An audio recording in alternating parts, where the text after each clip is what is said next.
Hi guys, it's Nate from Good Mayhem Racing. Today we're going to be talking about fuel systems and how to install those in the truck, and also what kind of components are actually involved.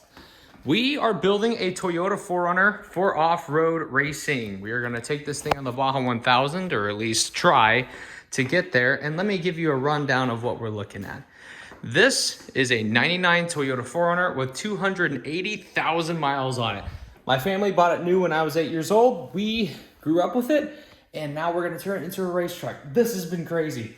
We've gone through the whole process of actually reading specifications, qualifying welding, making bends, making material go inside the truck, figure out how to make parts fit, and this is where we're at now. Right now we have a score spec roll cage installed on the truck. It's been welded to the frame. It weighs around 450 pounds as it sits. It is all 122 inch and 1 3/4 inch tubing. And there have been many bends and many welds. Take a guess on how many gussets this race truck has. If you guess the gussets correctly, I'm gonna give you something. We'll have to figure that out. Back here, we are working on the fuel system. Fuel Safe made this fuel cell. The dry brakes are made by Redhead, and now we're gonna get into that with more detail.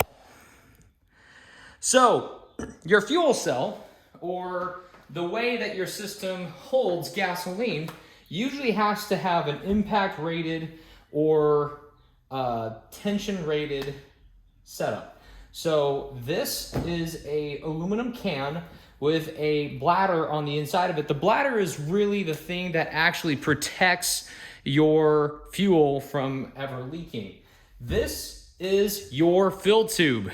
This thing right here, your gas fills it up from here, goes into the center fill plate, and that thing has a 45-degree head on it. From there, you can see that there is a electrical wiring harness connector here, or bulkhead connector is the fancy term. That is for the fuel pump that's on the inside of the fuel cell. The fuel cell has the fuel pump and something called a surge collector, which has check balls and valves inside there to stop gasoline from leaking out of the certain spot that you're collecting fuel out of. If you want to figure out how much fuel you have in the tank though, you're gonna need a sending unit. So there is almost like a mechanical dip switch inside here that figures out how much fuel is inside the tank, just like what you have in your regular car.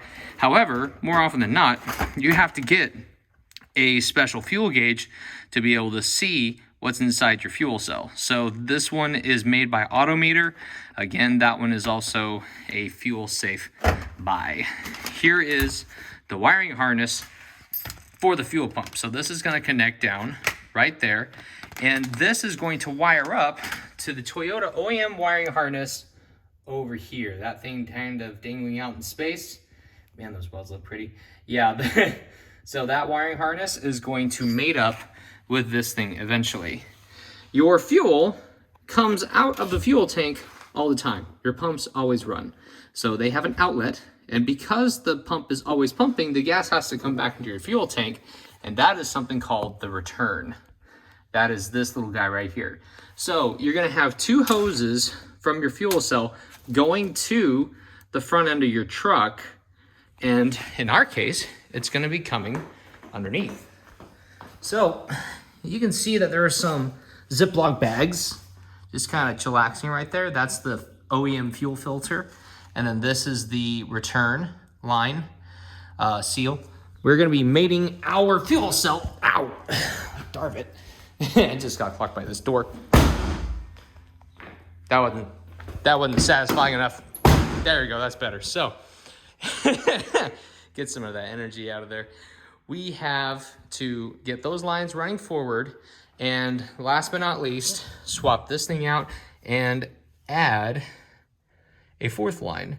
This is the line that has a lot of controversy. I mean, a lot of controversy from an environmental standpoint. Fuel Safe. You know what? We're trying to make the fuel safe. That's a good joke, or good name for a good product, right? But the joke is, are we making it safer for people or safer for the environment? And with racing, it's all about safety for people and the environment secondary. With OEM cars, environment is first, safety is second.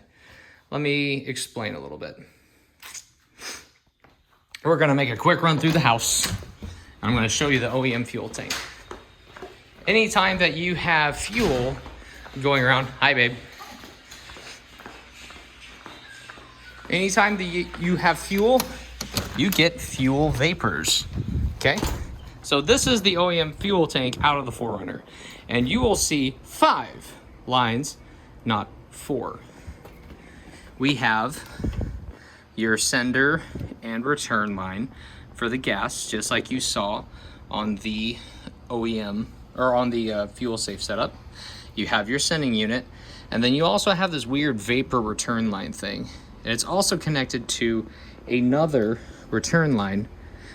Actually, I was wrong. This is not the sending unit. That's over here. This is one of those vapor return lines that comes from the front that is connected to something called the charcoal canister and evap system. And so is this.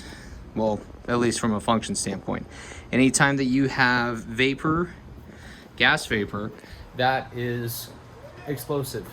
So with it's also just evaporative. It's just gas. You smell it. The things you smell is the thing that's the vapor. So from an environmental standpoint, it's worth having all of those vapors get trapped and saved, so then you can have better fuel economy and also have less gas polluting the air and creating stinky towns, like smogs, things like that.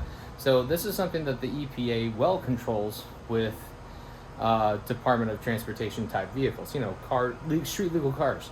So the way that federal law actually reads and how most state inspections actually work, though, if you're going to be installing race car equipment, you have to maintain or improve on the current system that's already in place. So like your evap system, your charcoal canister, all that kind of stuff kind of goes by the wayside in a race car in the name of safety. We're going to try to figure out a compromise on how to do both, how to stay race safe and how to maintain the street legal nature and at least intent of the charcoal canisters and how you can protect the environment from fuel vapors. That's going to be a cool little challenge. But that is something that is intrinsic with OEM gas setups and definitely missing in race car setups in the name of safety. And rightfully so, because fuel vapors are explosive. So if you have a fire or something like that and you're dealing with a lot of extra fuel vapors, that causes them to go boom. And that is one of the reasons why car fires on the road are usually more explosive than the kind of fires you see on a racetrack where they're just burning. So yeah, that is what we're going to be working with on the 4Runner. I'm going to keep you posted on how it goes. Thank you so much for watching.